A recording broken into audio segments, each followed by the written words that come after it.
It's a silent crisis unfolding beneath the waves. Coral reefs are dying, and experts warn what's happening underwater could have serious consequences above the surface for marine life, for coastal communities, and for the planet.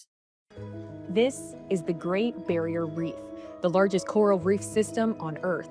Stretching more than 2,300 kilometers along Queensland coastline, it's roughly the size of Italy or 70 million football fields, one of the world's 7 natural wonders. Beneath the crystal blue waters of the northeast coast of Australia lies a kingdom so vast, so vibrant, it can be seen from space. And it's famous for a pretty good reason. Let's name a species.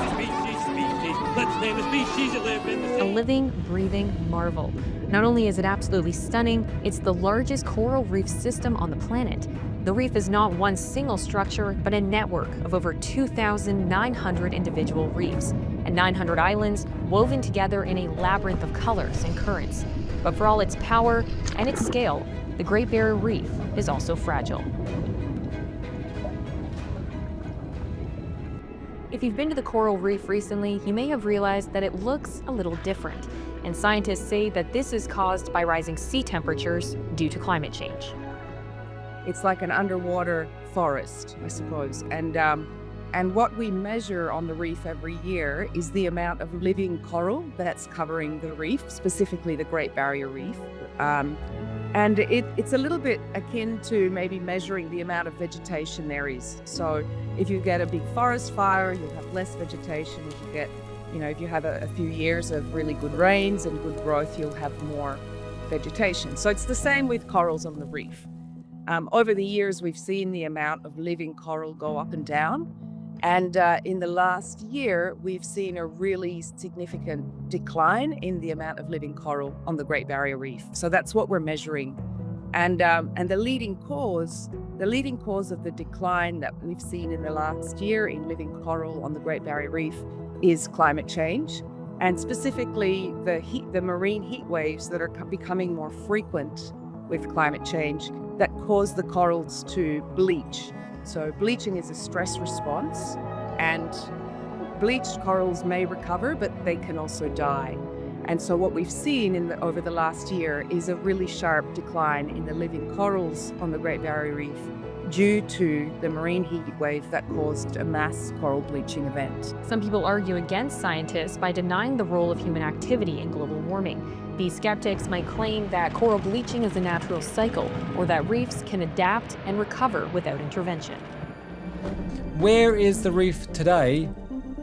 And that's why I asked GPT to give me a graph to look at the data, break it down, and it gave me this chart and shows there was a long decline from 85 to 2012. What, did we have climate change back then, Dave? I don't know. One of the things that they don't tell you, they say all the stress, it's all about ocean temperatures, all about bleaching. Guess what? A lot of coral is damaged due to storms. Guess what northeast Queensland has a lot of? It has cyclones and storm damage. And then we have big floods, and then the sediment goes in and, washes chemicals and wrong nutrients and over-nutrients into the coral and makes us sick. There's lots of different factors here. Gabriel Grimstitch, a marine ecosystems expert with UNEP, disagrees. Climate change is driving more of these warm water events. Usually they're linked to these El Nino kind of global climatic events. Climate change makes these more severe. It pushes the temperatures higher each time, causes more coral mortality each time. So climate change really is the leading cause of death of corals. However, it's not the only cause.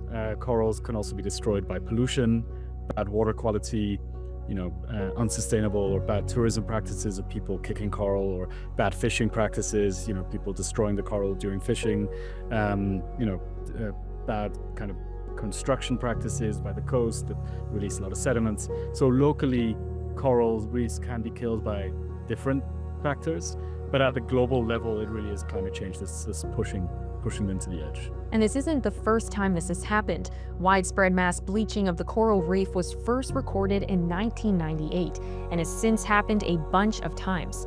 This is the 5th mass bleaching event in 8 years. But the question is, can it be rebuilt? Coral reefs do still have the capacity to recover by themselves. if we just give them a chance. So what the reef needs in order to recover is time. And what we're seeing is that there's less and less time between heat waves, between damaging events for the full recovery to occur. So I guess we'll go back to the analogy of the forest, right? So if you have a big forest fire and it all burns to the ground, and you start with bare earth, and then the rains return and you have a period that's not too hot and not too cold, a benign period. So what grows back first are the grasses and shrubs and bushes, right? So so if you were to fly over the hills with grasses and bushes on them, you would think, oh yeah, they're nice and green. So there are things covering the earth, but you know that the trees are not back yet. You know that it's not the full recovery of the forest yet. And so this is what's happening exactly in the same way on coral reefs. When a reef dies, you start with the bare substrate, which the hills and cliffs that are underwater that form the foundation of the reef. And then what you get to grow back are the fast-growing corals. They start to grow back first, like the grasses and shrubs. And they're really important in the first instance of this recovery.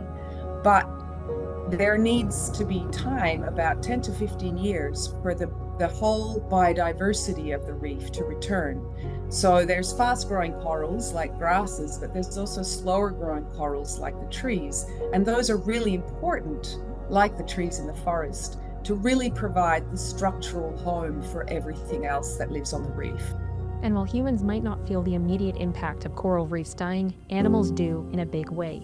It's estimated that over 1 million species of animals, from the tiniest plankton to the largest predator like sharks, rely on coral reefs for survival.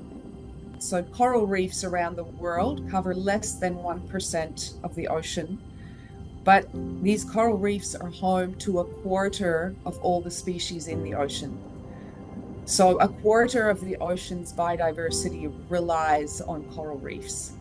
And I guess the other thing we should mention is that 500 million people around the world rely on coral reefs for food and income and coastal protection. So what does the dying of coral reefs mean for the animals that rely on it? There's about 800 reef-building coral species. There's up to 6,000 coral reef fish species, but then there's so many other algae and sponges and invertebrates and crabs and lobsters and so many animals depend on the reef. And